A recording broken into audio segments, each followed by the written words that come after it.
samasta sukino bhavantu loka.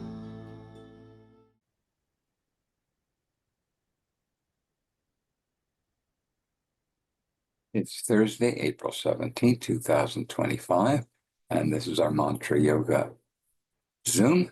My name is Bruce Berger. Welcome. Let's straighten our spines, align our spines with the breath of life. We live in this ocean of life and a breath that moves from heaven to earth throughout all creation, breath pregnant with blessings and grace and mystery of this wondrous gift of life. We dedicate our efforts to a vision of a springtime of humanity, where all humanity makes a leap in consciousness and realizes the unity and divinity of all life, where we cherish our Mother Earth as our own dear mother, where we share with each other as brothers and sisters for all our relations. Aho Takwiyasi. Hari Om Tat Sat.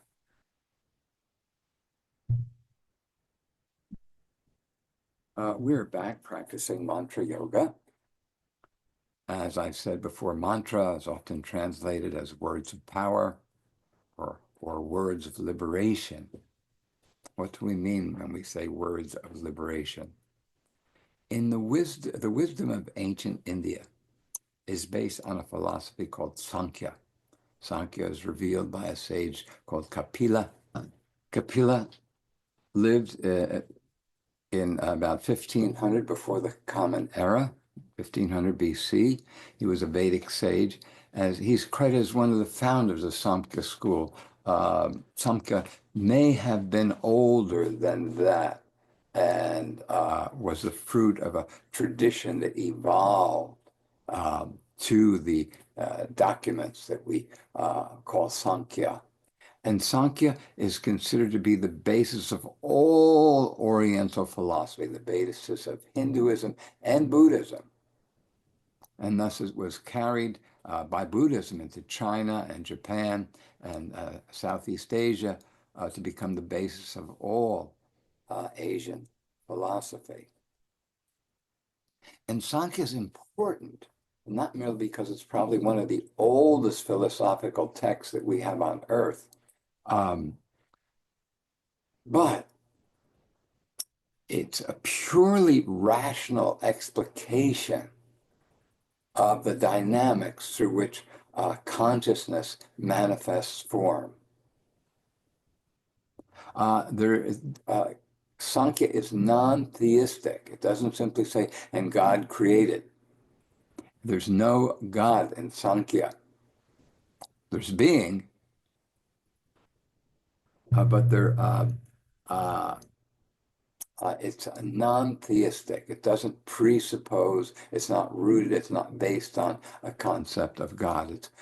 It's a set of ideas that are clearly defined and articulated and that are internally coherent and consistent and provide a logical thought process for understanding the process. Sankhya means to enumerate, and it enumerates the elements of the dynamics which describe the process of consciousness manifesting in form. And this model is the basis of all Asian philosophy. As you can see here, we're talking about Purusha, which is the universal self, the all-pervasive cognizance, the all-pervasive intelligence, the all-pervasive awareness that underlies totality, the universe as an organism. And Prakriti, pra means to go forth, vrit means to turn, the breath of life, the breath of a living universe. That everything that moves in this universe is the spiraling life breath of a living universe. Do you hear me? Everything that moves in all the galaxies, all the turning of all the galaxies, from the galaxy down to the tiniest quark, are a single unitary organism. And Sankhya these philosophers must have had micro-clairvoyant vision in which they actually directly experienced these dynamics and attempted to articulate them. Or perhaps they were indeed mind-born, born of the intelligence of the universe and able to commune with and express this intelligence. These sages are these rishis. Rishis means seers. These ancient seers had micro-clairvoyant vision, which they were able to see the fundamental forces. These rishis are said to be mind-born, born out of the intelligence of the universe, and thus produced by a higher intelligence than you and I that are born of our wonderful, wonderful mothers. So Kapila is credited, Maharishi, the great seer Kapila, is credited with Sankhya. Now, Sankhya, the very first sloka of Sankhya says the purpose of this knowledge is the final, the total, the complete, the permanent annihilation of suffering. That the purpose of this knowledge is not the love of learning like a European knowledge. It's not to get a better job like we all are learning today for career purposes to somehow survive in the rat race. But the purpose of this knowledge is the total, the final, the complete, the permanent annihilation of suffering. This is what even today sages call the ultimate medicine, the medicine that addresses the fundamental element of the human condition, which is who am I? And what is my place in this creation? There's no more fundamental question than that question, who am I? Especially in this context where the ancient wisdom reveals that the goddess gave herself to this creation, that this creation is the self-sacrifice of the goddess. And you are that. You are that great and wondrous mystery of life, this self-creating mystery, this sacred mystery, this vast mystery of life. You are that. Indeed, one of the images that we always use is the wave in the ocean. And the image is that you are not a wave in the ocean, you are the ocean in the wave, that you are the self-sacrifice of the goddess, that you are theomorphic, that you embody, you personify the universe, that you personify all of the dynamics, all of the powers of consciousness. Here we have this incredible creative power called consciousness. And you have as your own essence this amazing, amazing thing called consciousness. And all the powers that lie in consciousness are within you. And again, all the powers, all the forces that are within life are within you. So the question is, how do we cultivate this? So sages tell us, first of all, that mastering this mystery of self-knowledge is the ultimate medicine. That without this knowledge, you're living a life of ignorance. Now, I can only go back to my own experience that as a child, I felt like I lived at this tremendous, tremendous abyss. I was living on the edge of this tremendous abyss, and it was terrifying. Sages call this ontological terror or ontological insecurity. Ontology means being. And we somehow sense this vastness of our being, and it's overwhelming for this tiny ego to comprehend the vastness of our being that we are somehow aware of. And it's terrifying to feel what a tiny atom we are in the face of the galactic mystery that we are. So in any case, Sankhya promises to deliver us from this ignorance, this believing that we are just this tiny ego, this tiny atom in this vast and vast galaxy. The Sankhya promises to reveal to us that if we religiously apply, if we faithfully and totally and passionately apply these principles, if we live the life articulated in Sankhya, it will deliver us from this ignorance and from the suffering. Now, the word dukkha, it promises to deliver us from dukkha, suffering. The Sanskrit word, which means a bad state, is not merely disease or poverty, but dukkha describes alienation. The fact that we are part of life, and we feel like we're aliens in this vast gift of life, this precious and beautiful and magical gift of life. That we're, or in this case, you are one with divinity. You are one with the goddess. You are one with all the grace and blessings and beauty and wisdom of this creation, and you don't know how to receive it. You don't know how to receive the beauty that you are, the gift that you are, the wonder that you are, the brilliance and majesty and splendor that you are. That is alienation. That is ignorance. You're the goddess in all her love and wisdom and beauty and power has given herself to this creation. You are her child. You come out of the womb of her mystery, and you're not ready to receive this gift that she's given herself to you, and all of her powers lie within you to cultivate. So Sankhya promises to lift us out of this ignorance through our own passionate application of the principles articulated in the traditions of yoga. Yoga means to yoke, to unite with your own self. So mantra yoga is a liberating wisdom, that there's no tool more powerful to reunite you with yourself. There's no,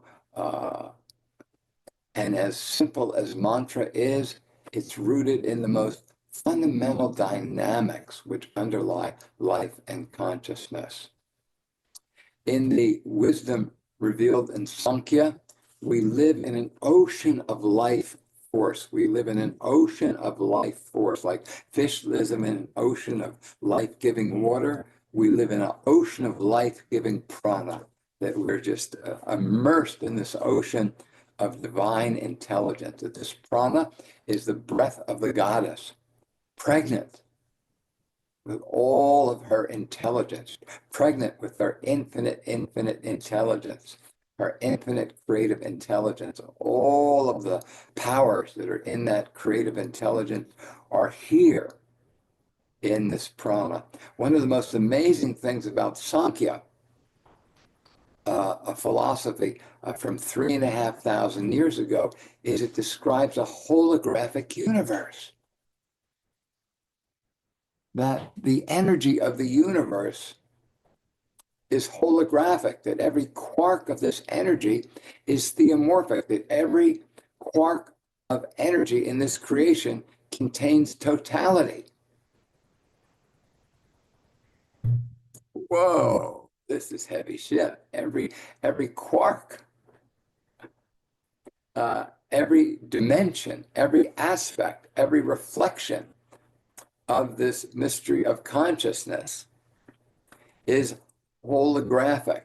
Now, a holograph, if you understand it, is a picture of wholeness, and every time you divide the picture, you get the whole picture out of it, but it becomes a little fuzzier. It's not that way with this holograph of consciousness. Every quark, every atom, every molecule, every cell is an accurate representation. It doesn't get fuzzier. That the two hands of God, the two hands of creation, are the in-breath and the out-breath, rajas and tamas, this polarity of the life breath. Okay. So the absolute in this philosophy is called Brahman. Brahman is pure being without any quality. But it is the nature of Brahman to unfold its creative potential. And it unfolds that creative potential through an ever-expanding breath of life, an ever-evolving breath of life. And everything that moves is this life breath of this living universe, from quark to galaxy.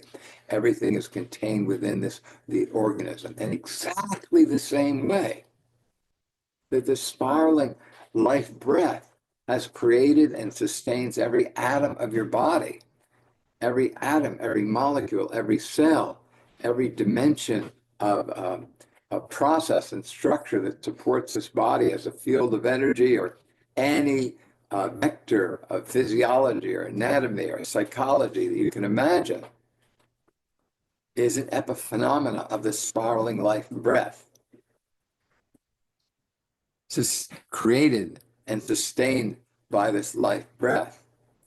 And we're saying that every quark of this life breath has this holographic knowledge, this infinite dimensional knowledge of totality, that the ocean is totally present in every wave, every atom, every quark of this creation of ultimate intelligence. So it's really important to understand that sages call this dynamic yourself. This incredible, incredible gift, this incredible mystery, this incredible power, this incredible infinite fount of creativity and majesty and glory and splendor. Sages call yourself. The divinity within you, sages call yourself. And why do they call it yourself? Because this vast process is rooted in intelligence, cognizance, presence. That every atom is what it is because it is cognizant, it's self-correcting in its microcosm, sustaining, creating, maintaining, sustaining that the definitive dynamic that defines it as an atom, as a molecule, as a cell, as a tissue, as an organ, as an organism. So that everything in creation is rooted in knowledge, in cognizance, in intelligence, in presence. If there is a God, it is this cognizance, because it is this presence, this cognizance, this lucidity that allows every atom, molecule, cell, every living thing to self-correct and maintain its homeostasis in the process that we call life. Life is defined by this ability to maintain the integrity of its field, to indeed self-create. The definitive characteristic of life is that it self-creates, it self-maintains, it self-sustains. And every atom, every molecule, every cell, every organism is dealing with its environment to sustain itself, just like you are. Get a job.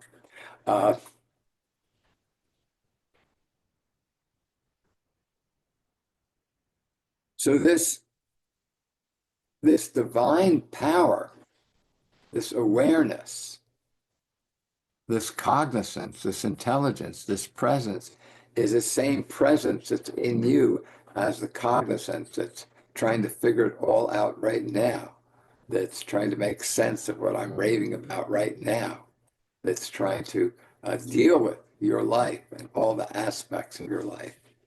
And the beauty of this self is the same presence, the same cognizance, the same life in all of us. It's a universal life. It's an omnipresent life. It's a divine life. So mantra yoga, Sankhya tells us that the pain we're in is alienation from our own inherent divinity. That the pain we're in is caused by our ignorance of our inherent divinity.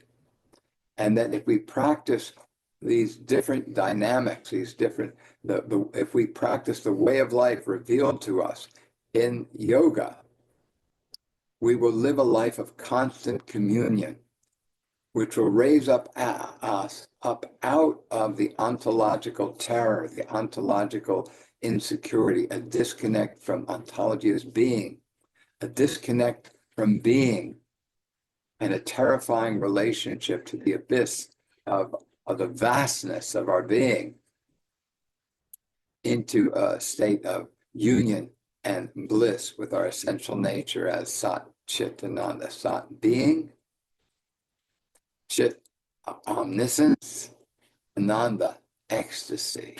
That your essential nature is ecstasy, the bliss of the knowledge of your inherent divinity. If we go back here, there is no separation between you and, where do we have one of Vishnu lying here on his golden bed of eternity? Well, I don't know if I'm coming across Vishnu here. No, I'm not finding Vishnu in there. Well, what are we going to do? There's no separation between you and mystery. So we begin. So the beauty of this knowledge is that it can only be lived. It can only be practiced. It's a book might point you to these things, or a teacher might point you to these things, but you have to live these truths to experience them as truths. You need to embody them. You need to become these truths, and you can experience, because these are the truths of life, and you have to live these truths to manifest them in your own life and to experience the gifts that inhere in this life that we have. So mantra is the royal vehicle for doing that, because mantra is based on the very dynamics of creation. In our first mantra yoga class, we're going to be invoking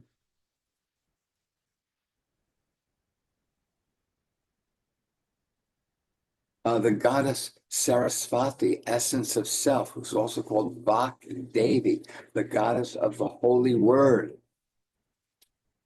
That she personifies the great mystery of creation itself and the great mystery of vibration, that everything that vibrates in life is the vibration of the life of a living universe, and is the vibration of a creation that's sung into being. So the holy word contains the mystery of this creation, that all creation is sung into being, is a vibration that's pregnant with the intelligence and being of the goddess.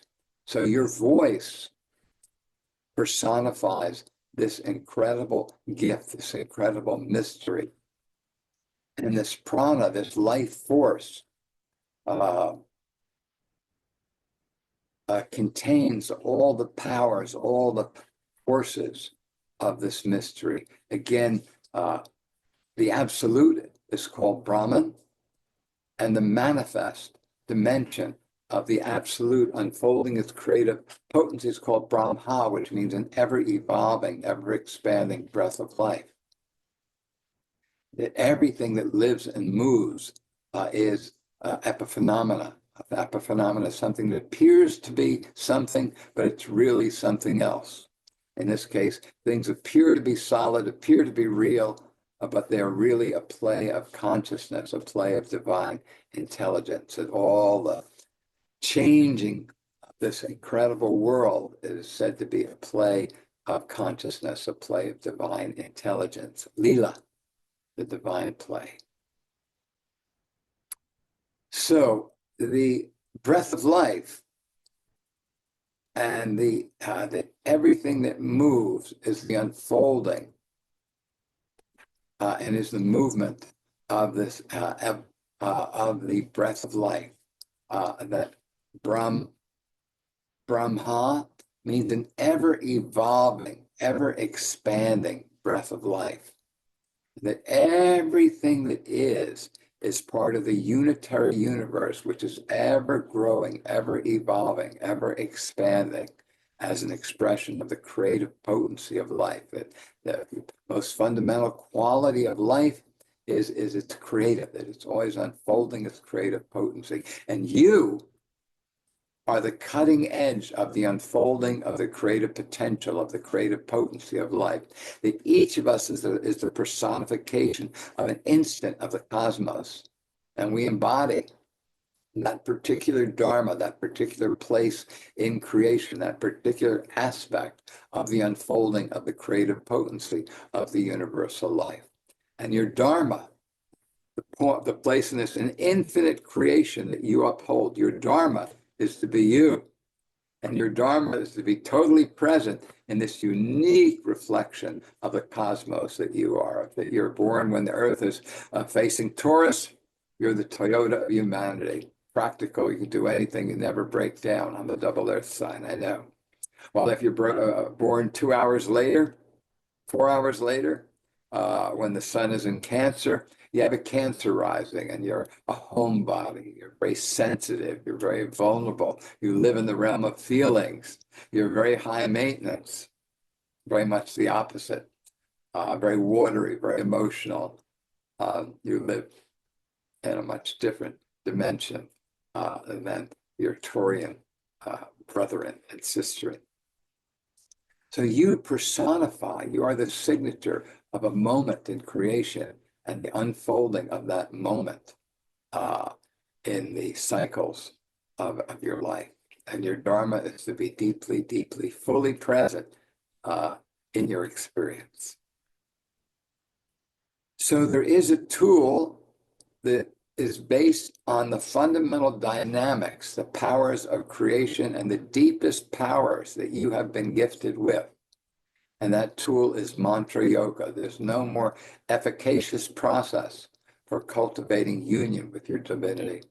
If you grow up in any of the ancient traditions, you spend your life chanting your mantra. If you're Tibetan, it's "Oh, mommy, take me home." You have your prayer wheel, and every minute of the day, you're walking, you're spinning, you're singing "Oh, mommy." If you're a Muslim, you have your little prayer beads, you have your little rosary, and again, you're chanting the greatness and majesty and compassion of the universe, Allah. And if you're a Christian, again, traditionally you had your rosary and you spent your day with your rosary praying for salvation, praying for the blessings of the mother, and et cetera, et cetera. That in the traditional wisdom, cross-culturally and trans-historically, people focused their consciousness throughout the day as much as possible on prayer.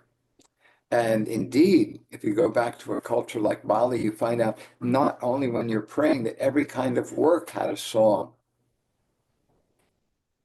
and that being in a family, pounding the rice or harvesting the wheat was embodied with a song, and communal singing was something that was being done through every breath of the day. And in an ancient religion like Hinduism, there's a prayer, there's a mantra from the first breath that you take in the morning to the last moment when you wash and go to sleep or roll over after having made love. There's a mantra for every act of life to remember the sacredness, divinity, and to cultivate a constant communion.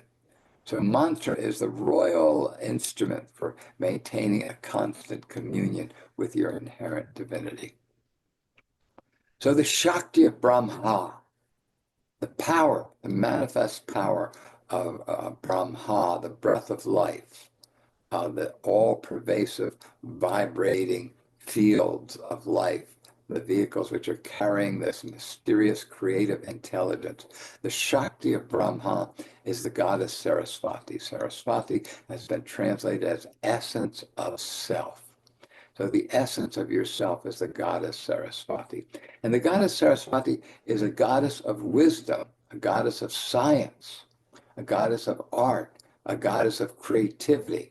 That the essence of yourself is the potential to learn, to master all the sciences of life, and to master and to be an instrument, a channel for the inherent creativity of this essence. Your highest essence is this creative intelligence.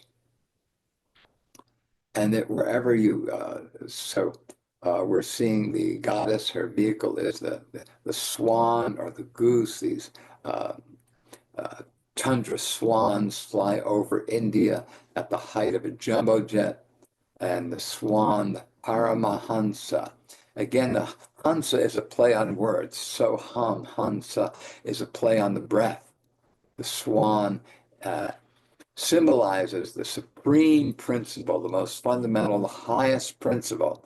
And that highest principle is the breath of life, that everything that we're talking about is rooted in the breath of life. To talk about power in this dynamic is to talk about the powers of the Holy Word and its vehicle, the swan, this Paramahansa, which is the breath of life. That the breath of life is fundamental. The breath of life is the supreme principle out of which all else rises. So we're talking about power. We want to get in touch with power in the game of yoga. The power lies in the breath of life, in the pranayama, and the control, the mastery, the alignment with the breath of life. So Vakdevi, the goddess of the holy word, the goddess of the breath of life. So this breath of life, the wild thing about the breath of life is it can only be lived. We're talking about a lived knowledge. And the powers are lived, not lived powers. And the dynamics of the pranas, the life forces, are that align with the powers of creation are lived powers, or living powers, if this makes some sense to you. So we're looking at Vakdevi, and we're talking about this breath of life. And one of the fundamental dynamics which defines the breath of God, again, the breath of God, is polarity. That we're always dealing with a polarity between the young, expansive, fiery, creative out breath and the yin, the lunar, the watery, the feminine, the cooling, in breath. So breath is always a process of yang and yin. This is a fundamental dynamic. Alan Watts called this the two hands of God, this polarity between masculine and feminine, between birth and death, between morning and evening, between light and darkness, between expansion and contraction, heating and cooling. That this between alkaline and acid, that this is a fundamental dynamic which underlies creation, which is the polarity of the breath of life, the two hands of God. And everything is woven out of this vibratory fabric of day and night, of masculine and feminine. And Dr. Stone, in his great wisdom, called this healing method polarity therapy because it's rooted on this foundation of our esoteric science and foundation of our more contemporary materialistic science. So we are practicing mantra yoga. We are practicing this liberating wisdom. We said this wisdom can only be practiced, can only be lived, can only be experienced. And we are using these ancient Bija mantras, Sanskrit, the language of the gods, the perfected language.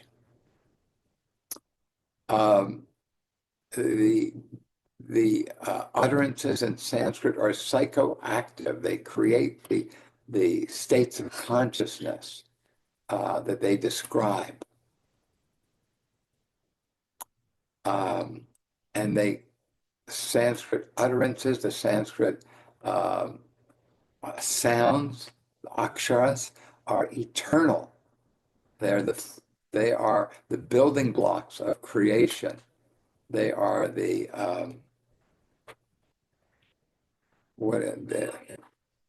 are the elements and the elements are unborn, undying, everywhere, always eternal. They are akshar, they're beyond birth and death, beyond this creation. Um, so the Vadamala, the garland of letters of the Sanskrit alphabet, are the eternal vibratory building blocks of creation. And here we work with some of them, which are called the Bija mantra, the seeds of mind, seeds of liberation. And so in this case, we're invoking the essence of yourself by chanting the very seeds, the liberating seeds of who you are. So the Bija mantras that we're chanting are Om, and Om is the mother of all vibration. Om is the vibration of the life force of the pranav that fills all space, the vibratory ground state out of which all other energy and all other vibration and all creation manifests. Pra means to go forth, na, breath. So this is the life breath of a living universe, and it's the ground state out of which all other vibrations are given birth. And the manifest form of Om, the more masculine, more feminine form, the Shakti of Om, is I'm. I am. I'm. And again, that is the more expansive, more material, more feminine, more embodied form of Om. And then Shrim is the mantra which embodies the essence of the goddess Lakshmi. And Lakshmi is the essence of creation, the essence of creativity. And the essence of creativity is beauty and grace and fecundity, water, and prosperity, opulence. So Shri is the goddess and all her beauty and opulence and majesty and splendor and ecstasy. Can you think of anything more magnificent than the goddess in her feminine perfection, in her all the gifts of the feminine, the beauty and the kindness and the love and the sensuality and the creativity and the compassion, all these feminine gifts, all these feminine manifestations of grace are here in the Bija mantra Shri. And Harim resonates with Parvati, Shakti. Again, that resonates with the negative field. And the negative field is about the crystallization of consciousness into form. And the ability to attract from nature, to gather the forces of the infinite cosmos into this womb to give birth to life. Because again, everything is an expression of totality. And Harim is the feminine magnetism that's able to align itself with totality and weave the fabric of life from the pattern of totality. So this is Parvati Shakti. Parvati is the Shakti of Shiva, the goddess whose self-sacrifice is this matrix that we call creation, this matrix that we live as life.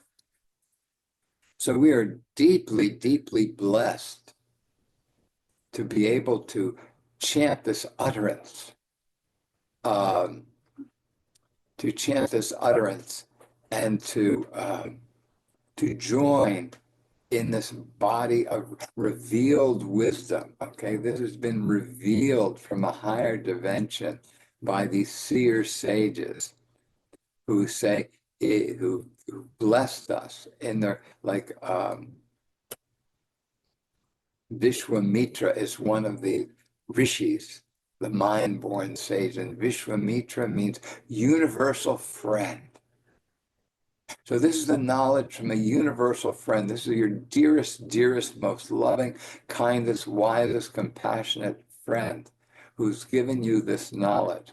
This is a knowledge from your own dearest mother, who out of her incredible wisdom and love wants to give you the greatest gift she can give you, which is her own loving, wise, creative self. And she says to us, child, my child, who I love beyond the way mothers do. I love you totally and beyond totally the way mothers do. My child, I want to gift you this liberating wisdom of my own breath, of my own life, of my own self. So this is the gift of mantra yoga, and this is a gift we practice. So we join in a sage, contemporary sage, Karuna Ma, the mother of compassion, who out of her compassion for our ignorance has taken form as a sage and embodies that love and wisdom of the goddess, and who will lead us in chanting this wisdom. Again, you want your spine to be straight, a line between heaven and earth. You want to be chanting this deeply, loudly into the cellular field of your body so that the resonance of Vak Devi, the power that is right here in this moment. Because this moment is an intersection with eternity. You are a well to eternity, a well to being. And every breath draws from being, draws from eternity. In all of its wholeness and all of its potency. So your breath is unlimited in its potency and unlimited, as limited only by your knowledge. So I invite you to open to the deepest concept of yourself as one with the wisest, most loving, most magnificent, most beautiful being that you can comprehend or that is beyond comprehension, and open to the grace and love and wisdom that you are, as we invoke our inherent divinity by chanting the liberating mantra, the invocation of our essence, Om, Aim, Shrim, Hrim, Saraswati, Devi, Namaha. So you're welcome to email me if you have any questions. And now we go into chanting the mantra 28 times, I believe.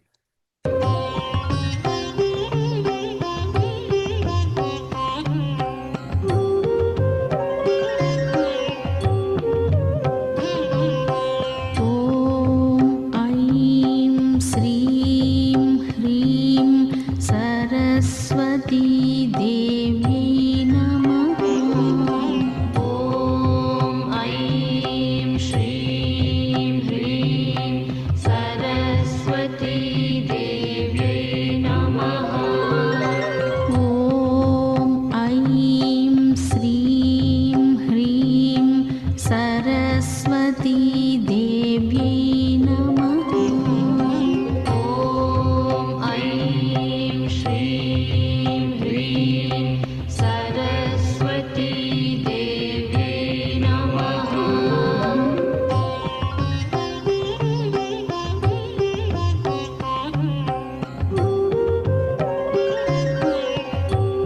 Om Aim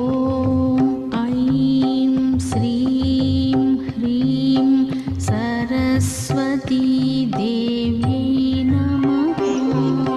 Om Aim Shrim Hrim Saraswati Devi Namaha. Om Aim Srim Hrim Saraswati Devi Namaha. Om Aim Shrim Hrim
Saraswati देव्यै नमः।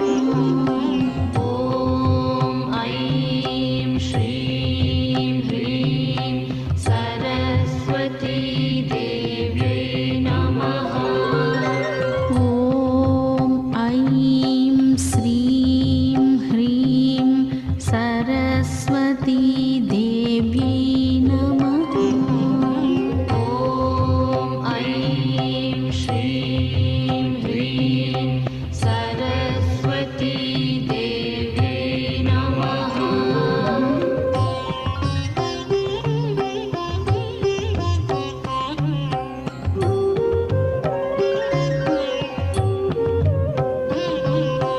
ॐ ऐं श्रीं ह्रीं सरस्वती देव्यै नमः। ॐ ऐं श्रीं ह्रीं सरस्वती देव्यै नमः। ॐ ऐं श्रीं ह्रीं सरस्वती देव्यै नमः। ॐ ऐं श्रीं ह्रीं सरस्वती देव्यै नमः।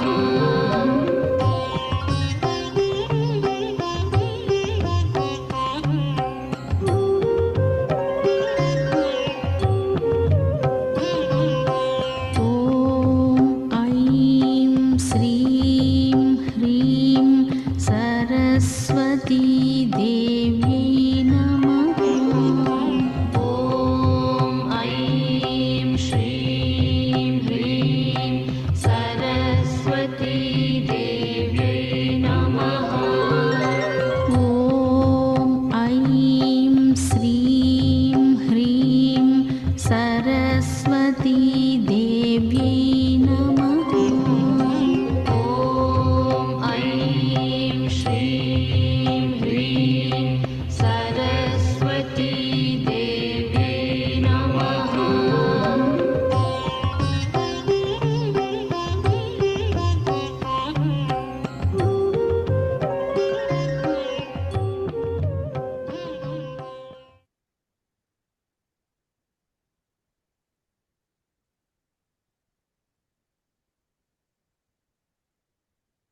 So you're welcome to address any questions to me at Bruce at weareone.us, Bruce at WEARE1.us. And I thank you very much for your focus and attention. And we will continue with our energy medicine, second week of our 6-week program at 10:45. God bless. Om Namah Shivaya.